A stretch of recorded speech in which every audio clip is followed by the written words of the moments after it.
Welcome to this very special edition of the KJ Masterclass Live, the show which ensures that you profit from your time spent here with experts, either through their insights, information, or simply learning from them.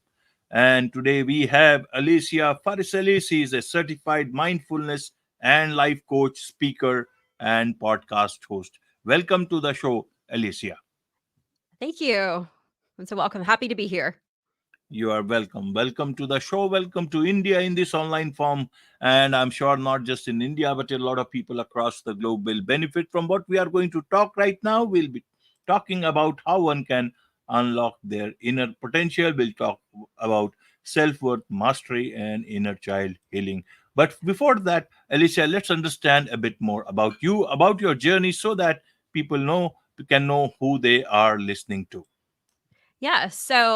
Again, I'm Alicia Farricielli. I'm a certified life coach. I'm actually an ordained reverend in the United States, and I deal with people on their mindset, inner child wounds, and spiritual growth.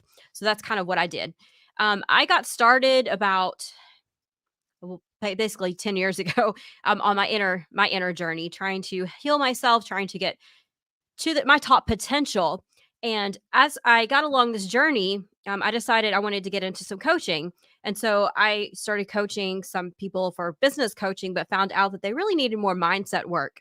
And then as I started coaching them, I was like, oh, I still feel like there's something that's missing within my growth. And so I was introduced to this term inner child work. And I was like, oh, what is that?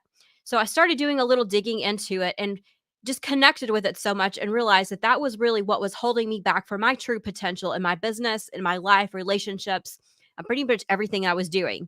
So I started to implement all the strategies and things that I had learned throughout the course of the years into my coaching practice. Right, right, Alicia. So you talked about inner child and you talked about inner child healing. Who is this inner child within us? Means we keep on hearing about, do not let the child within you grow old or something like that. So help us understand this about bit about this child. Yeah. So your inner child is yourself when you were, I would say, between the ages of 3, 8, sometimes up to 10 years old. And so think about yourself when you were 3, 4, 5, 6 years old, before society started to come in and tell you who you should be and what you should believe, how you should behave, and all just basically put you into this little box. So think Right. about yourself. You were probably curious about the world. You wanted to play, you wanted to have fun. So that is your inner child. And so throughout our time we get older, I would say probably anywhere from 5, 6, 7 on up, we start to have these inner child wounds. We start to our inner child's kind of set down, and we have to almost become this adult sometimes in our as a child. So our inner child is always with us. It can be extremely joyful or happy, or it can be wounded and need some attention and some work. So that's kind of where it comes in when you said, you don't want your inner child to grow up, as we do want to keep this very spirited, creative portion of ourselves. But in order to do that, we have to start healing those inner child wounds. Right, right, Alicia. So, who hurts this child?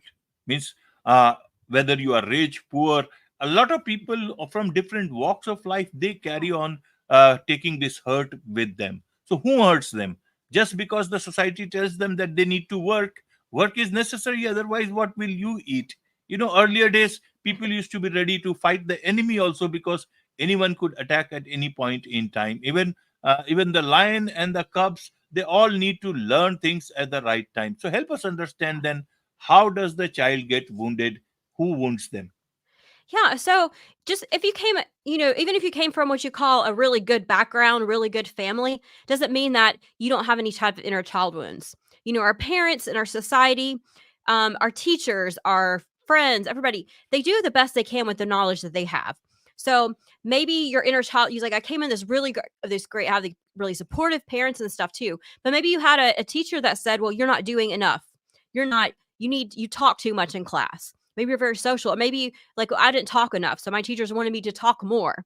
I was very timid as a child. I grew up in both parents. I grew up in a two-parent household. So people would think, oh, you have a great childhood. But I had a lot of wounds inside of me because my way I was raised and brought up was I needed to behave and be a certain way in my life. And that just didn't align up with what my true belief system was, even coming into this world.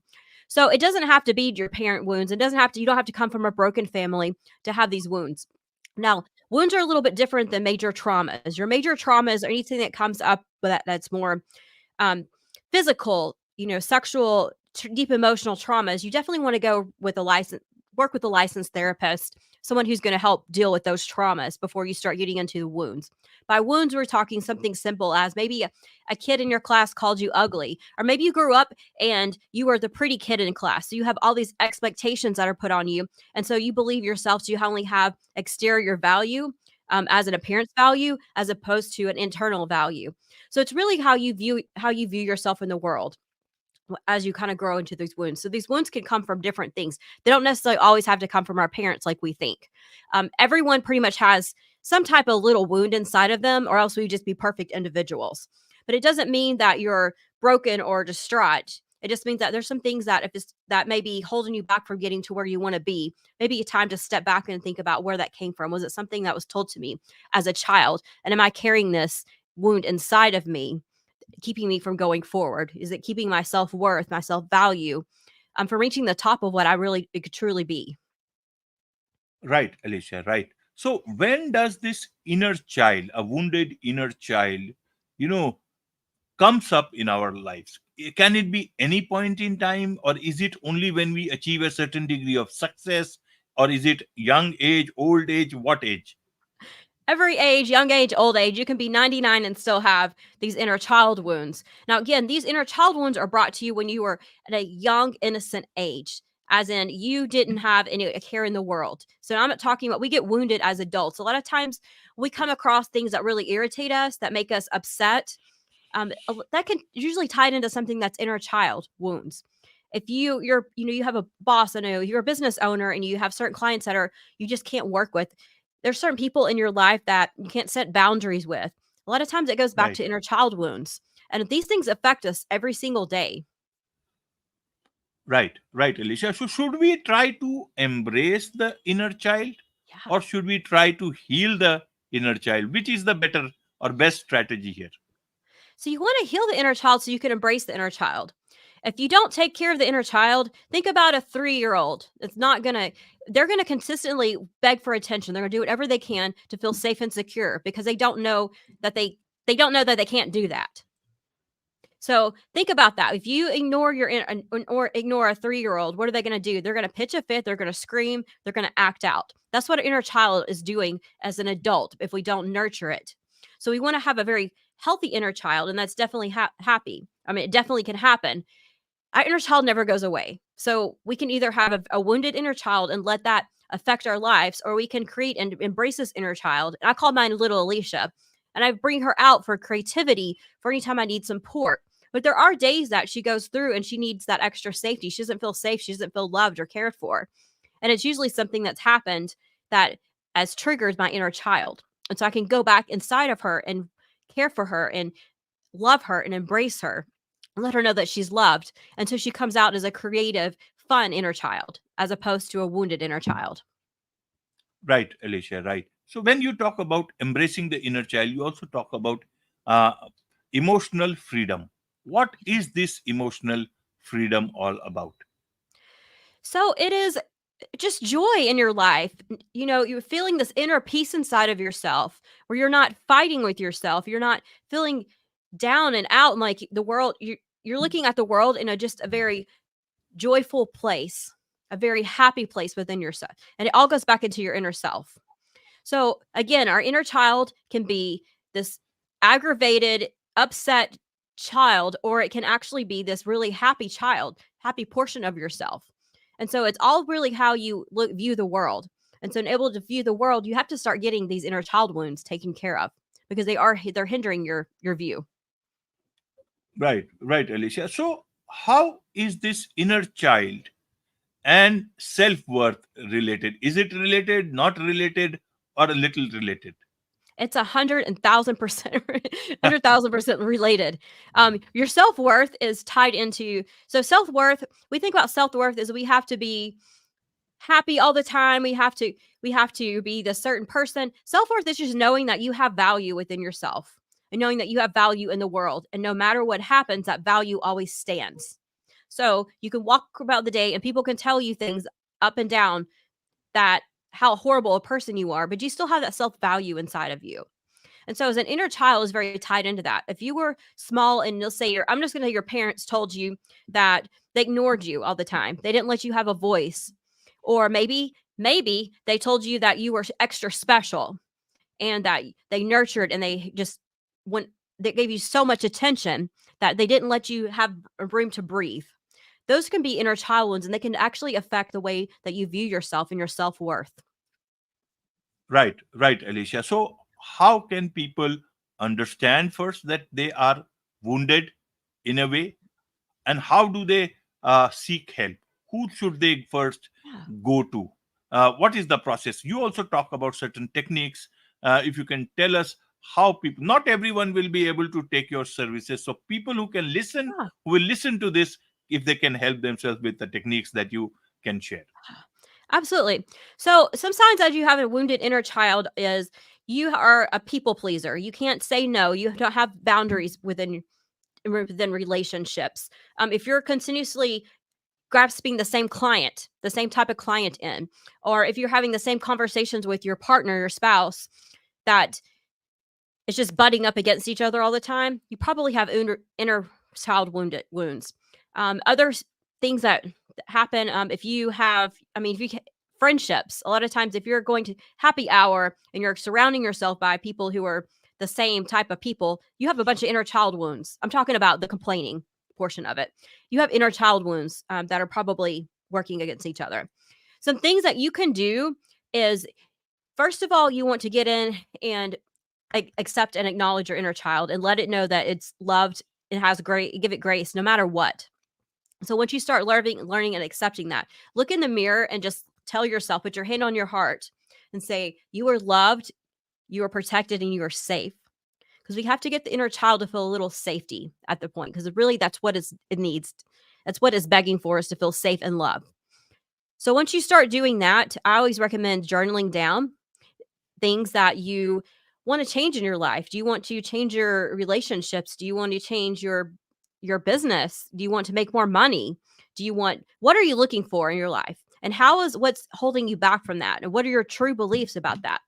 For instance, if you want to make more money in your business, but you truly don't believe you can, you don't have the self-worth, or you have a million different excuses, or my niche is not, this is not, I shouldn't be making, I'm not going to make enough money because of what I sell or whatever. Those are limiting beliefs that you have. That go back and tie that in to, when's the first time you felt that way? Were you 3? Were you 5 or 6? Who told you that? And why is that still true to this day? Was it because a kid said you were stupid in class? Well, is that really true? No, you weren't stupid. Well, does it apply today? Are you stupid? No. Is that creating your self-worth is created around that? So once you start acknowledging that, start journaling it down and really go deep inside of it and to start the reasons why you feel this way.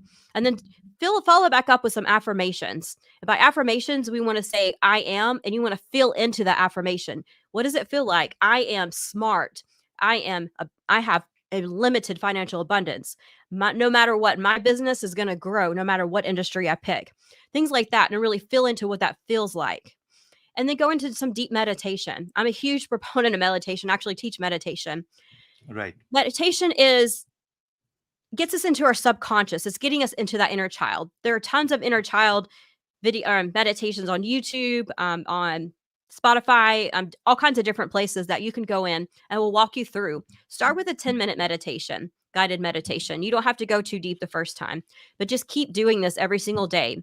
And then when you start noticing patterns, if you're in traffic and you're yelling at people, go back and be like, my inner child's probably hurting right now. So I'm going to go ahead and step back. How do I really feeling about this? And give her some love, or him some love and grace right now. And let them know that they are safe and secure. And then move on through your day. Absolutely. Absolutely, Alicia. Now, in terms of self worth, Yeah. a lot of times we talked about it being related to the inner child trauma. But a lot of times when you grow up, you start comparing with others, and not about what you have, but what others have. And you start losing your self worth. Many a times you associate your existence with the job that you do, with the work that you do, Mm. whatever you are, with the type of people you are hanging around, and that is what. So how does this work? Means which is the more predominant one, the adult self-worth that you create, or is it the inner child trauma that will impact you? And how do we tackle this? What is the best way to tackle? Because self-worth is a very relative term. How do we set the right self type of self-worth for ourselves? Yeah. So I'm going to go back a little story with me is I used to tie everything that I did into the businesses I did. I associated myself with my career. I associated Right. myself with how much money I had in the bank. I associated my self-worth with materialistic things that I had. And once I stopped and made that decision that that's not going to define me because those things can be taken away from me.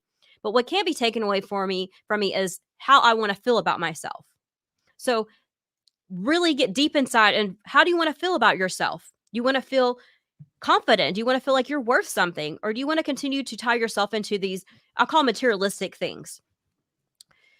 Inner child wounds and adult wounds go tight in hand because most of the time as an adult, we've been so conditioned to let certain things trigger us. We have to because we're supposed to behave a certain way. And where did that come from? That came mostly from our childhood. People who are confident and very confident inner children don't have seem to have the same issues as adults who have these inner child wounds. So there's a big correlation between the two there. Right, right. Whatever experience we have in life, Alicia, we win, lose, whatever it is, but we do come out with some sort of wisdom Yeah. from the self-worth issues, from the inner child trauma issues. What is the wisdom that one can try and take for themselves, which will help them uh, navigate the later part of their lives? Yeah, so I think we there's mistakes, we failed, we did all this stuff, and that tends to start eating at our self-worth and self-confidence. When we start to look at things as a learning opportunity, just because I failed, quote unquote, failed at something doesn't mean that I didn't gain something. I've gained knowledge. I've gained something. I've gained what I don't want to feel like. I know what I don't want to do to get to this point. Or I know if it's a project and I failed at it, maybe I'm just not that invested. I've learned I'm not invested. I need to move on to another thing.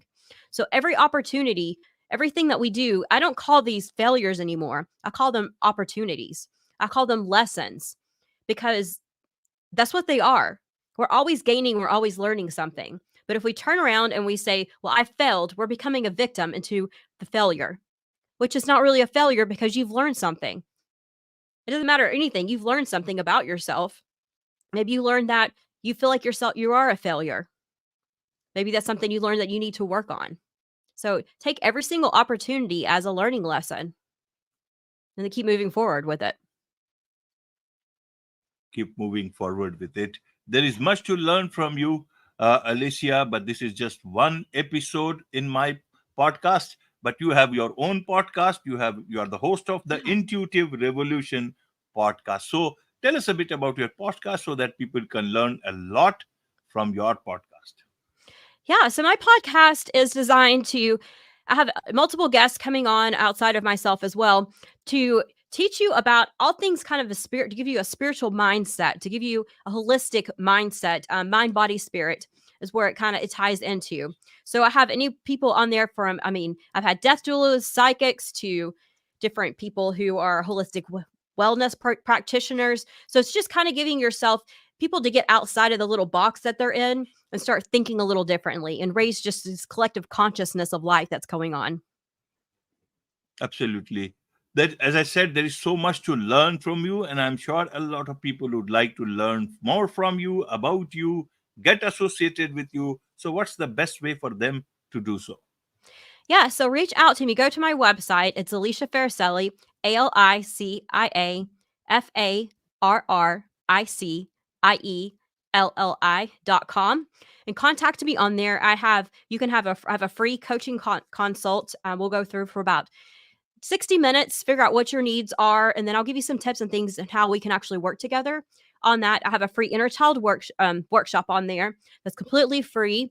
You can go download that on my website. Links to my podcast. There's so much great information on there. blog posts, all kinds of stuff. So if you're looking for something free to start with, definitely start there. And then you can also contact me through there and find me on pretty much all the social medias. I'm not on X or Twitter, but other than that, pretty easy to find. Wonderful. With this, it's a wrap on this very special edition of the KJ Masterclass Live. Thank you so much indeed for joining us. Thank you so much.